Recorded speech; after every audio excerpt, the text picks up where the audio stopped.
Welcome to the H&H podcast. I was wondering who was going to break the silence. Mm. I was gonna try and leave it for a couple minutes, but I mean, I could have edited it out, but yeah, I was going for some ASMR. I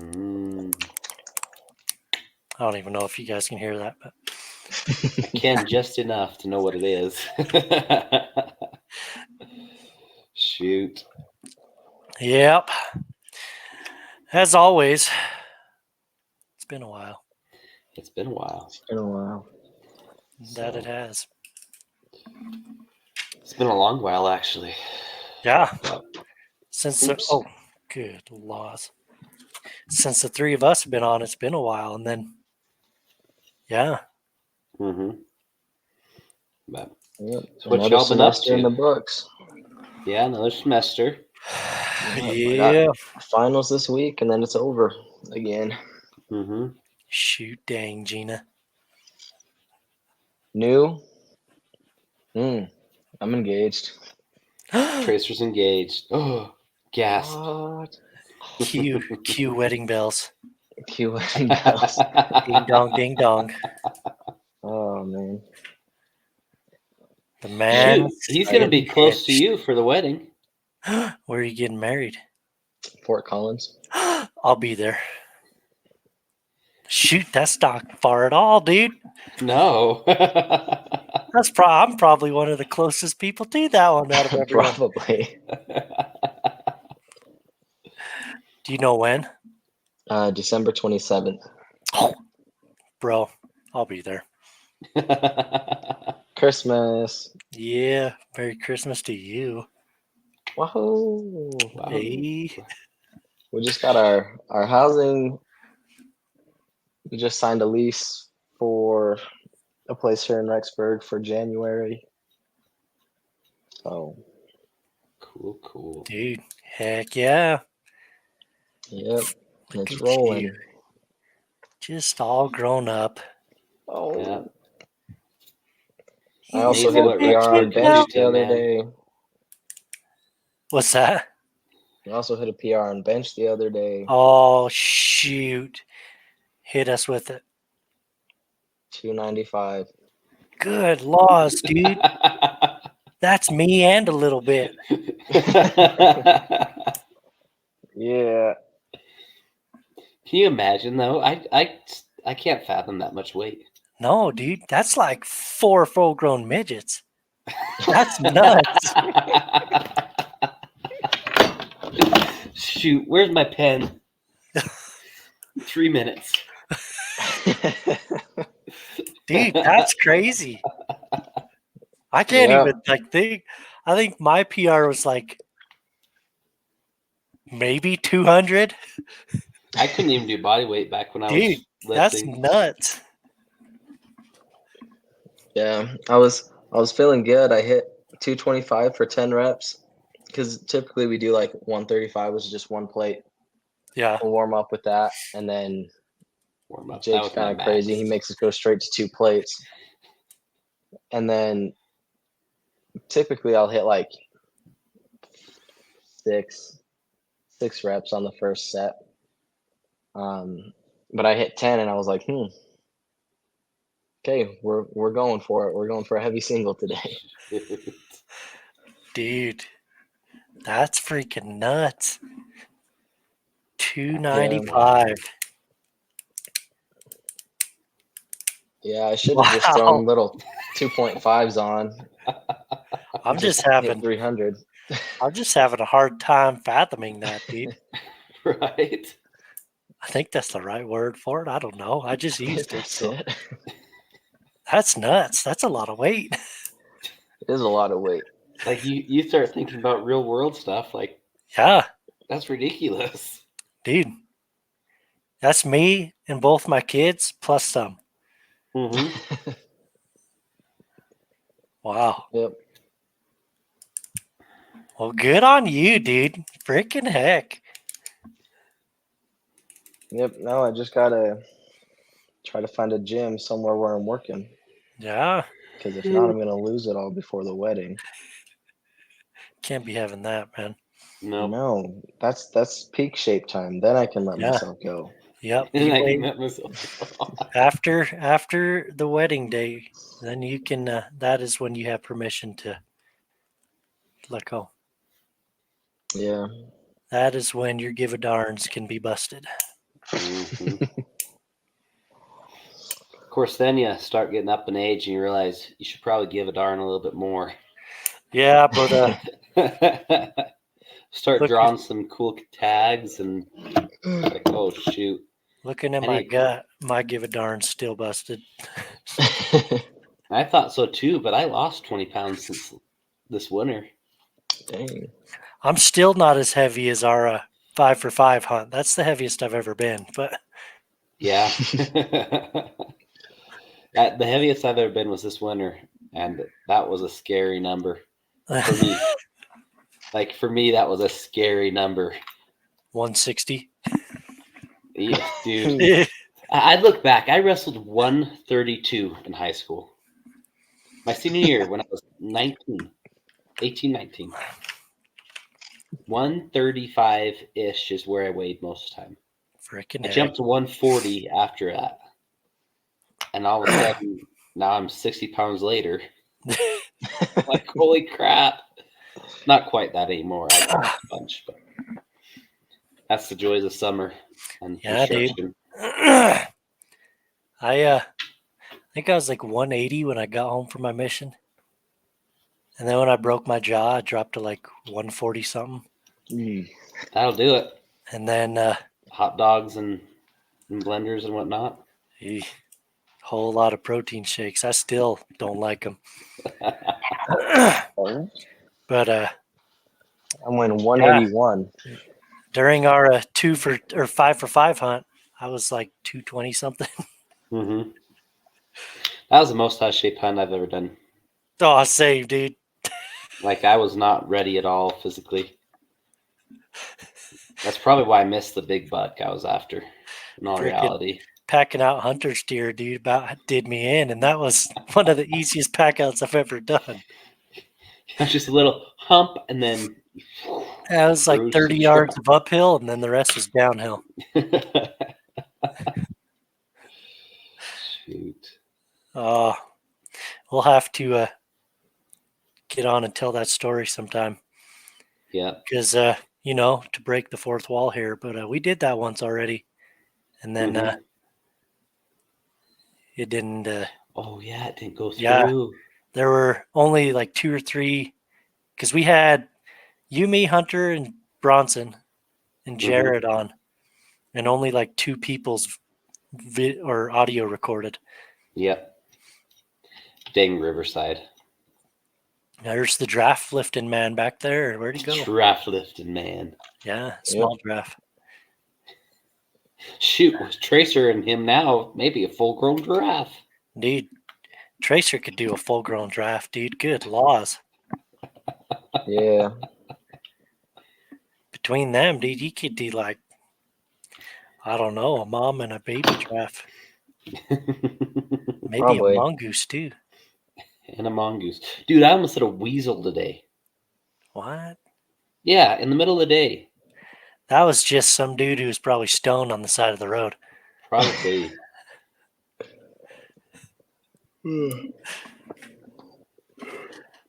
Frick, dude. Oh, shoot. I guess full-grown giraffe is 2,600 pounds.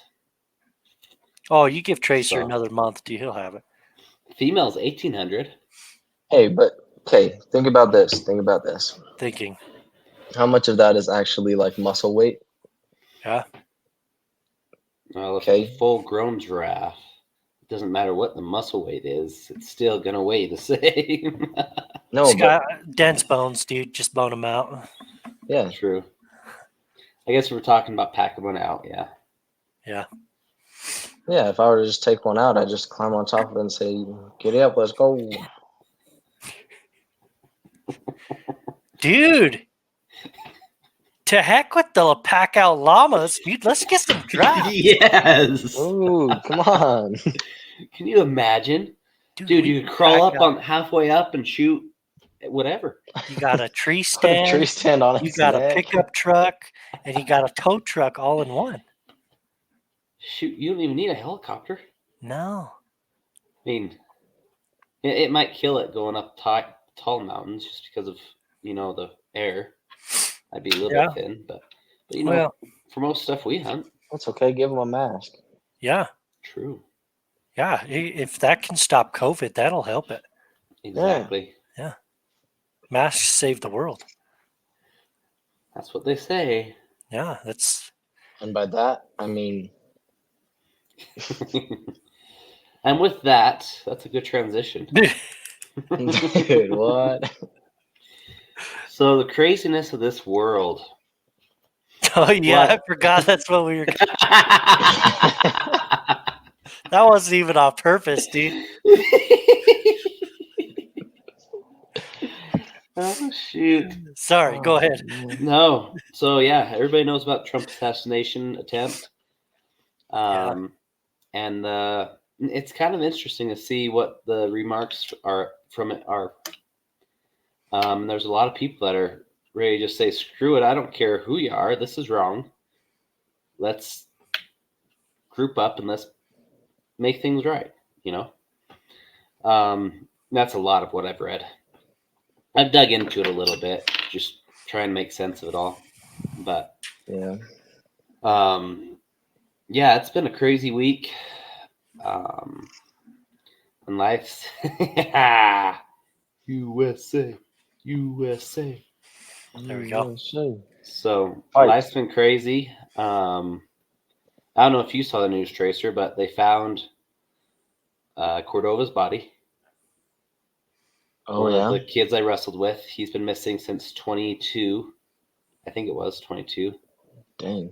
And they finally found his body. Anyway, so there's been a lot on my mind that way of just people and what we're doing and how we can be better. So I threw that out there a couple days ago, and Cade and I have been, we all have, but Cade and I have been wanting to do a podcast like this for a long time. Again. So if you haven't caught it, we did What is a Man and a couple other ones that we kind of dug into more spiritually and ethically based. So we'll still have hunting stories. We'll still have all that, that's what we live for. Yeah. But that's kind of the direction we went. So some of us came prepared. Some of us did not. Yeah. So I'm going to let the prepared person take it away. All right. Well, so we're going to let Traycer take it. Yeah. Yep. Yeah.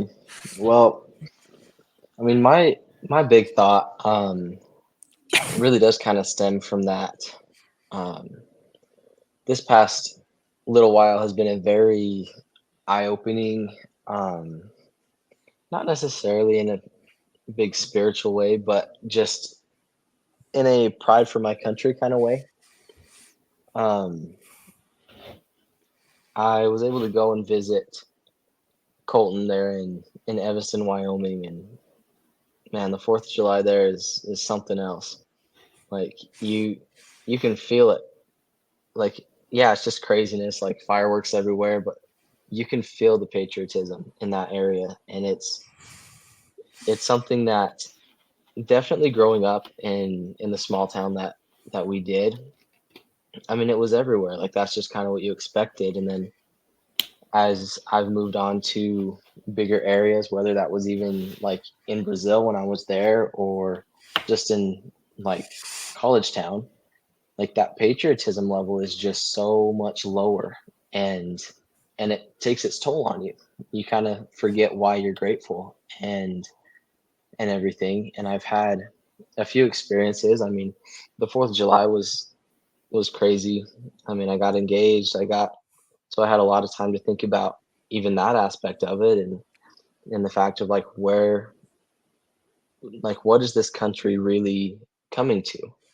Because we all know there's a lot of crazy stuff going on, and it's foretold.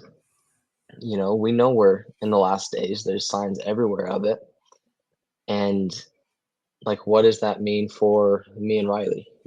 Going forward, like, raising kids. I'm the loner here without kids, but near future. I mean, there's a lot of stuff we should be thinking about. We need to be thinking about. And then, fast forward a little bit, one of the top candidates in Trump. Yeah, we just swapped. That was weird. I didn't know I could do that. Sorry. But yeah, the assassination attempt, and there has been a lot that I've seen, and I've had some conversations with my buddy Jake, because he's way into politics and stuff, and we had a couple of conversations, and some of those where it's like, what if we did just start a civil war? Like World War III. It's trending on a lot of social media platforms, these different things, and in some ways, I like to give into those thoughts of like, yeah, that would actually be a good thing, because that would kind of be a natural selection sort of way of going about it. But then I started thinking more, and I've started seeing more posts, kind of like Colton was mentioning. There's a lot of people that are taking this as an opportunity to kind of step back and realize that it isn't just everyone, Republicans against Democrats. That's not the war that's happening here, and it never has been, never will be. Satan does a good job at putting those labels on it of, we're fighting against this group of people, but we're not. It's fighting against evil. When you look And sorry, but no, when you look at anything, the Book of Mormon is a great story, and I'm going to say story because of this. Whatever, it's a great story of, and so is the Bible, of telling about civilizations. But the Book of Mormon tells about a certain civilization, actually a couple certain civilizations that, because they lost track of what was important, they were gone and wiped out and cursed if they weren't gone, So that's the biggest thing that I'm seeing today is there's a lot of division. And that's the last thing we need to be thinking about is dividing more and saying, hey, let's do the Civil War because you know what? It's not going to get better. And it's not. We're to a point that I don't think it'll ever get better for our beliefs of what we like to do and for other people's beliefs that say, hey, you can't shoot stuff, So I think that in a perfect world, we could figure out how to unite. And there's only one factor that could do that. And that's through faith and through Jesus Christ. There is no other way that we could all reunite again. And you see that especially, and I bring in the Book of Mormon because that's where I see it the most.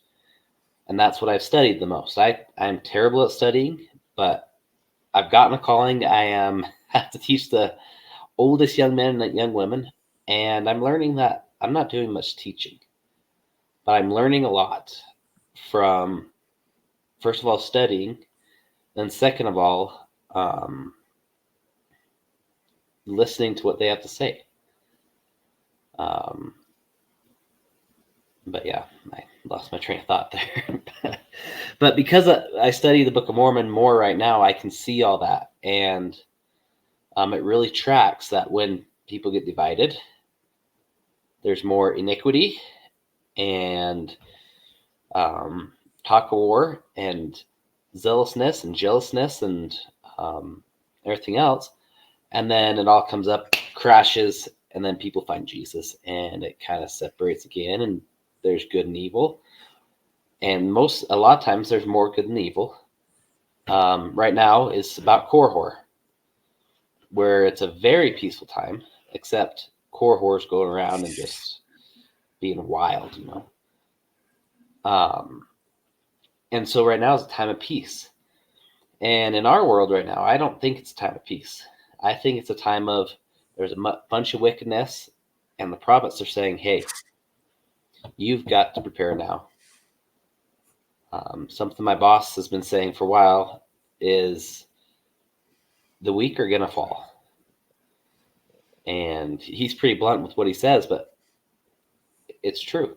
If you do not have a testimony in Jesus Christ or know that he lives and has lived, then it's going to be really tough for you. So we've got to buckle up and help other people. So that's kind of the point that I wanted to get with this podcast is we said it day one. This is not going to be just a hunting podcast. Not going to be just a outdoors podcast. We are going to throw faith in it. We are going to throw our faith into it. And we're not going to apologize for it because that's who we are. And I just think in these times we need to figure out how to get together and be more Christ-like, because you know what? Crap's going to go down. And the more people that you surround yourself with that are Christ-like, the better off you're going to be. So. Thank you for joining us on the H&H podcast today. I don't know what more can be said.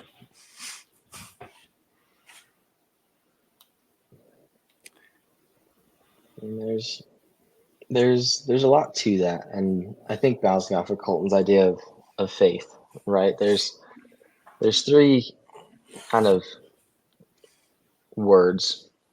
I'm going to say verbs that all go together, and those are charity, faith, and hope. So I'm going to school at Brigham Young University, Idaho, and every Tuesday they have a devotional, which is kind of like a sermon. Okay, someone is asked to speak about a topic that they feel is appropriate for my age of people. We're just getting ready to start life, and these are different things that they think are important for our day. And today's was about hope. And hope is something that is extremely important. And there is a definition of hope that says that hope is trust, confidence, and a state of expectancy. And I love that last part, a state of expectancy, because when you have hope, when you have faith in something, it isn't just, we like to think of hope as a what if this happens? Like, oh, I hope this happens. But it should be more of, I expect this to happen. And obviously it's trying to align our will with God's, because we're never going to be able to say, okay, I want to be this because I want to be this. Let me back up a little bit so that can make sense. The wheels are churning. Beep, beep, beep. We have a friend who actually today I was thinking a lot about it, because she's struggling with kind of a self-worth issue in the fact that she doesn't feel like she's doing enough. She doesn't feel like she's enough, or that her expectations of herself are being met. And as I was kind of thinking about that, and thinking about, okay, what are some different things that, different articles and scriptures maybe even I could send her to kind of help her along the path of recognizing how she can get over this hump. A little story came to me, and there was this guy. He was, so this mom had a few kids, and she was getting into her older age. She was moving out to a different house, and she calls one of her sons. And this son is kind of the one that's known for being like the stronger one. He's the one you call if you need to move a piano or, your dressers. And so that's what he was expecting to do. In his mind, his expectation was, okay, I'm gonna go there and I'm gonna be super useful because I'm strong enough to move these big objects. Well, it turns out that the big objects had already been moved, and he gets there and he kind of starts thinking like, well, why in the world would she call me? Like all she has to do is like dust off some little areas and move the little like the broom and these little things out. Like why is that even necessary? Like why was I called to do that? And I feel like God is a lot the same way. The story kind of continues. The mom goes up to him and she's like, well, the most useful thing you can do is just help me with these little things because this is the job that needs to get done right now. Like you can't go move a piano because it's already moved. You can't do this, that, and the other because that's not where we're at. And so he related that to God, right? And kind of to us. A lot of times we expect to be able to do these big things. And in my point of view, like in the church, right? We have callings. We aren't paid in any position, and it's kind of an interesting thing. We were talking about this before we even hopped on the podcast about new callings and different things. They're a challenge. Like sometimes we're called to teach a certain group of people. Sometimes we're called to just greet people at the door, and sometimes we're called to serve a 2-year mission in a foreign country. Like there are so many different levels to callings, but if I'm sitting here and expecting that, okay, I'm going to be the leader of one of our churches, we call them bishops, and so like I want to be a bishop because I think that I have the qualities that entail being a bishop, but I get called to be the greeter at the door. My expectation isn't being met. To me, I'm living below what I think that I should be. But to God, I'm living exactly what his expectation is of me. And it's not that his expectation is lower for us, it's that his expectation is different. And I feel like that's a realization that I had walking home from the gym today, is just like if we don't reach a certain level of where we think we should be, a lot of times we put that and we're like, okay, my expectations are higher than God's then. If he isn't allowing me to reach this expectation that I have, then maybe my expectations for myself are higher than the ones that he has for me.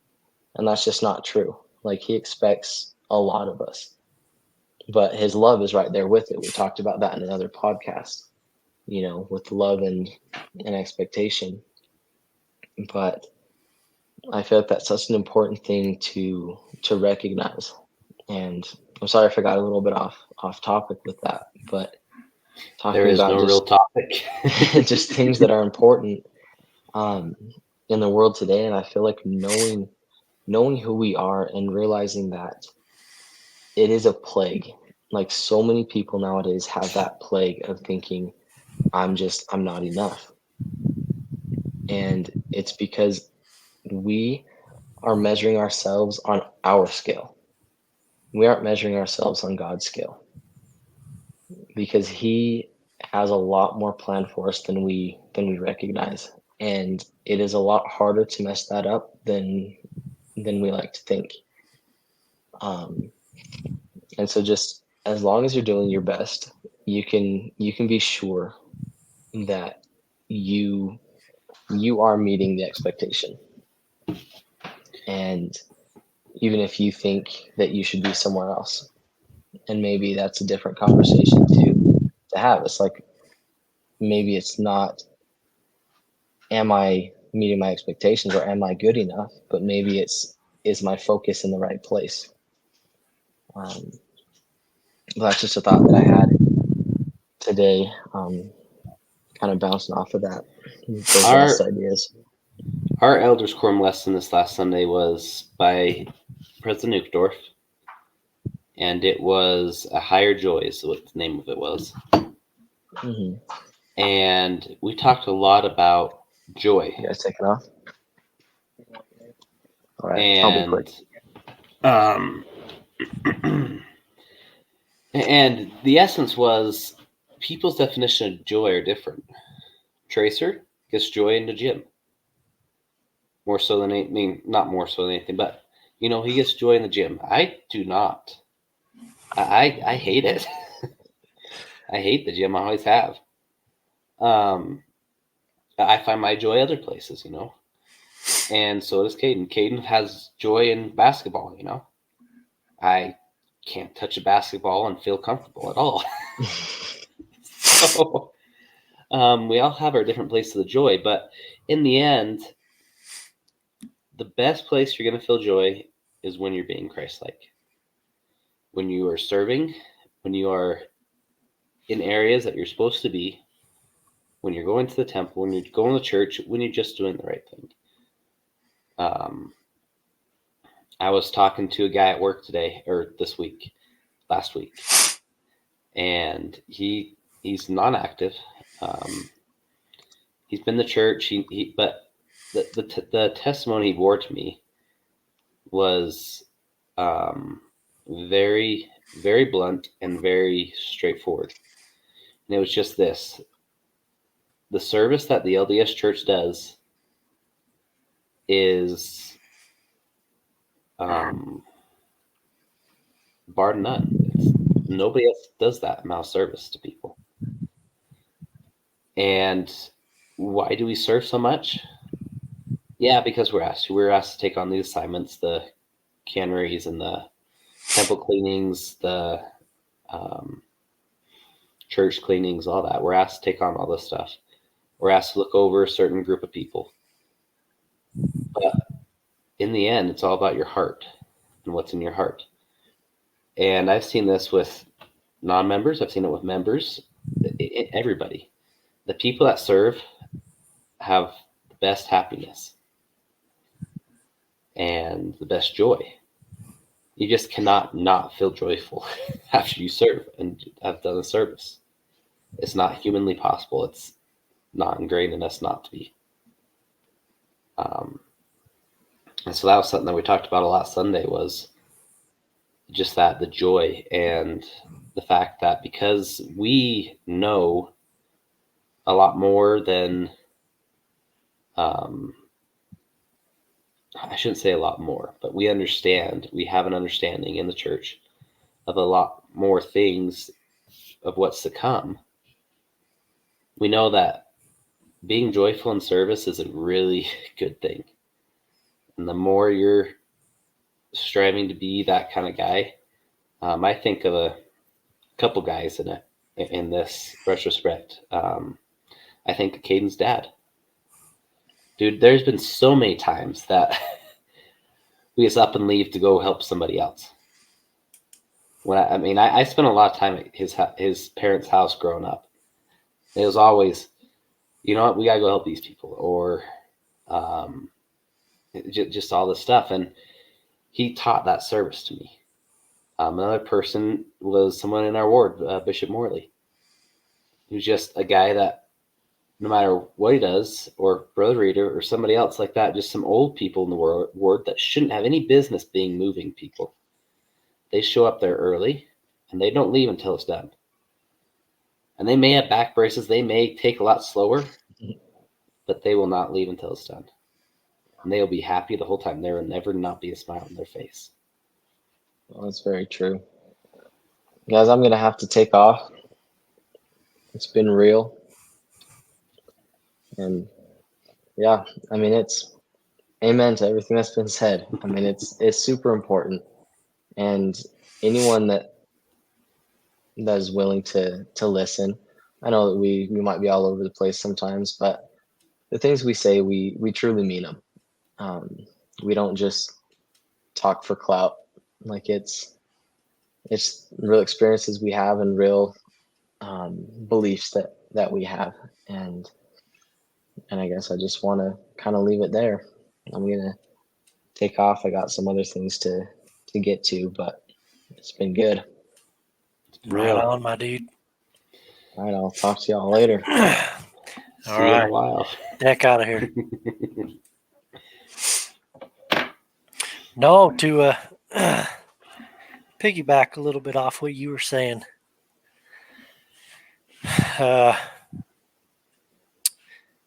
Talking about how we are the happiest, most joyful, I should say, when we're being more like Christ. Christ had a lot of different attributes that we can learn about and learn from throughout his entire life. Some of them being stuff that we've talked about already: hope, love, joy, or charity, joy as well. Yeah, joy. Kindness, service.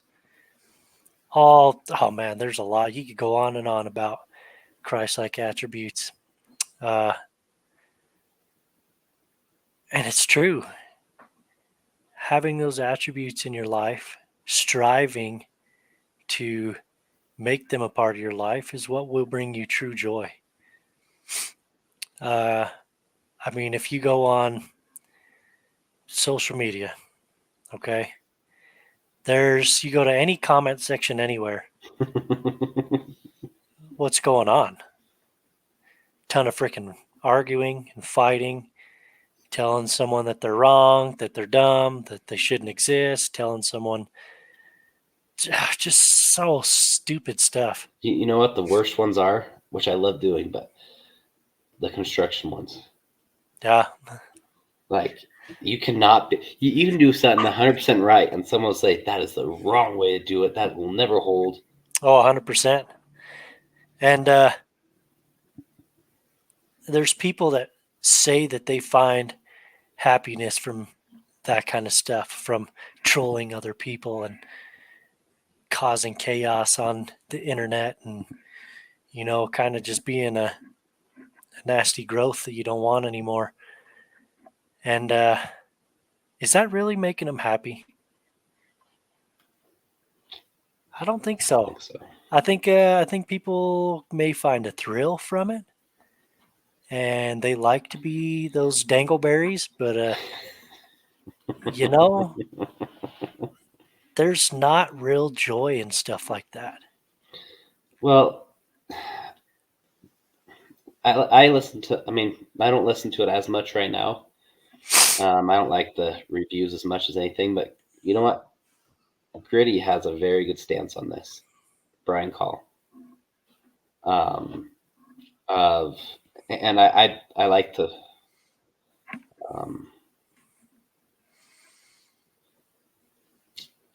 I lost it. It's gone. So it must not be important. Never mind. Forget I said anything. Well, he. I know that he doesn't interact a lot with his social media because of stuff like that. Mm-hmm. He'll openly say that he's very bad on his social media because, for one, he's got a lot of other better things to do at this time. And two, no matter how much good he puts out in the world, there's going to be people that tell him how wrong he is and how much he's just hurting the hunting industry, or he's hurting the image that he's trying to set. And you know what? They're ruining the backcountry, and the dude has done more good for conservation, for hunting, for outdoors, for bringing people closer together than he's ever done bad. And it's sad that there's people who look only for bad and want to watch the world burn, who want to see failure. That's what it was. It was him talking about, he did an interview with someone, and it's about about your mind, and about how it's an addiction to look for these bad things. It's an addiction to chase this.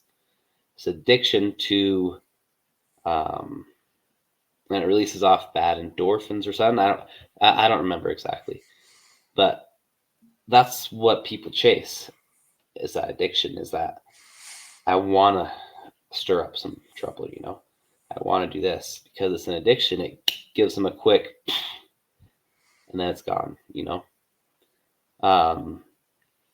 And that's something that, you know what, with service, I find it hard. Even when I enjoy doing it, I know the benefits of it, I find it hard of saying, I'm going to put this time aside.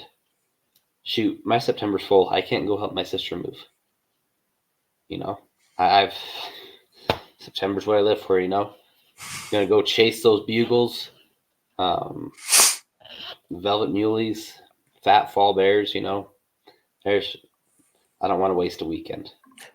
I use the word waste because in my mind, that's what it is. It's a waste. And that's not the way I should be thinking. It's not a waste to go help someone. It's not a waste to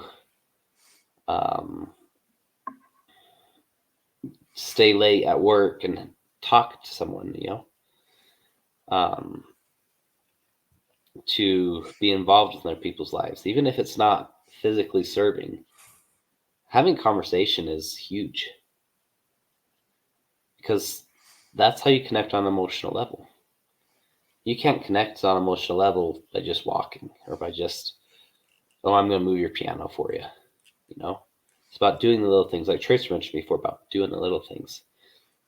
That's where you have to slow it down and learn that, you know what, there's other parts of this that I'm missing. But all our different rabbit holes we go down. We'll pop up in a different one and hop over to another and go down it. Like that dang weasel. Yeah.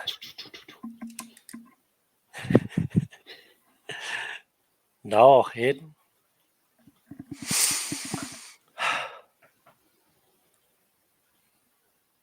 starts to amaze me how much, you know, I don't know if amaze is the right word, but it baffles me how much people are not willing to give up things that have little importance for something that could be eternally important. Talking about stuff if something comes up during September. Okay. Mhm. That's when I'm freaking elk hunting. Don't be messing with my September. But you know what? If something comes up where that hunting needs to be interrupted, that's more important.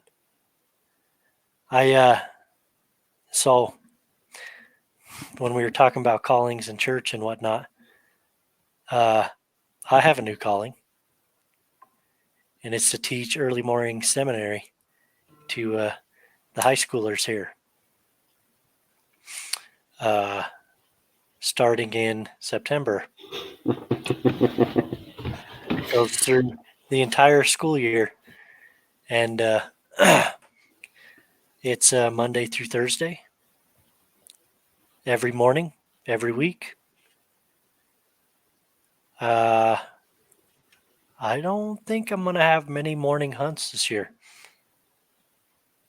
And that's something that I kind of live for. But there comes a point you need to mature and realize what's more important. And not so much for me. Well, no. Opposite. Not so much for the youth, but for me, that time's going to be super important. Sure, I'm going to be trying to teach them. I'm a pretty crappy teacher, but I'm going to be trying to do that. But the things I'm probably going to learn from them through September and October and November, all different times that I have tags or going to have tags, it's going to be worth so much more than those early morning hunts that I'll be out in the mountains.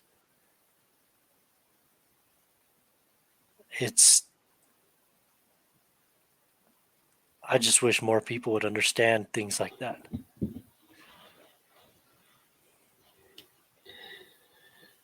Yeah, that's so this weekend is my weekend teach. It's like an every other weekend kind of thing, you know, every other Sunday. So it's not every day. It's not, but it's every other weekend. And I've missed a few of my teaching assignments this year, family stuff or, and I use the next excuse. It's a good excuse, but it's an excuse. And I feel so much less joyful. That's what I'm looking for, is joyful. And I look forward to the joy I feel when I teach now. When I first got the calling, I was scared to death. These are high school kids, juniors and seniors in high school. Two of them, since I've started teaching, have got their mission calls. Like, it's wild. But I now find joy in the preparation I do, and the fact that I get to go learn, and I get to. My co-teacher is an amazing guy, and he has some amazing insights. And it just so happens that because we split the lesson, we don't take one lesson. We split the lesson, and it just so happens that he seems to have something for every time he has to teach. For his half of the lesson, he has some cool personal experience or some sort of cool like journal entry from his mission or something that if he would have had the other half of the lesson, it wouldn't have been as pertinent. And I'm learning to find that the Lord works in mysterious ways that way. And that I don't have to worry as much about what I do as long as I live right. And I know the stuff. Like you're saying before the podcast, it's about teaching with the Spirit, not looking at a lesson and just going word for word from the lesson. It's teaching with what's going to flow. Sometimes you hardly hit what the lesson has the guideline, and that's okay. It's about teaching what you need to know and what the kids in your class need, or one specific kid, or your co-teacher, or yourself. I come out of those classes mostly thinking, I just got to rush, This is awesome for me. And if it was half as awesome for me as someone else, I felt like that'd be a good job, But the fact that I feel that way it makes it worthwhile for me. But not that I need it to make it be worthwhile, but yeah. Oh, heck yeah.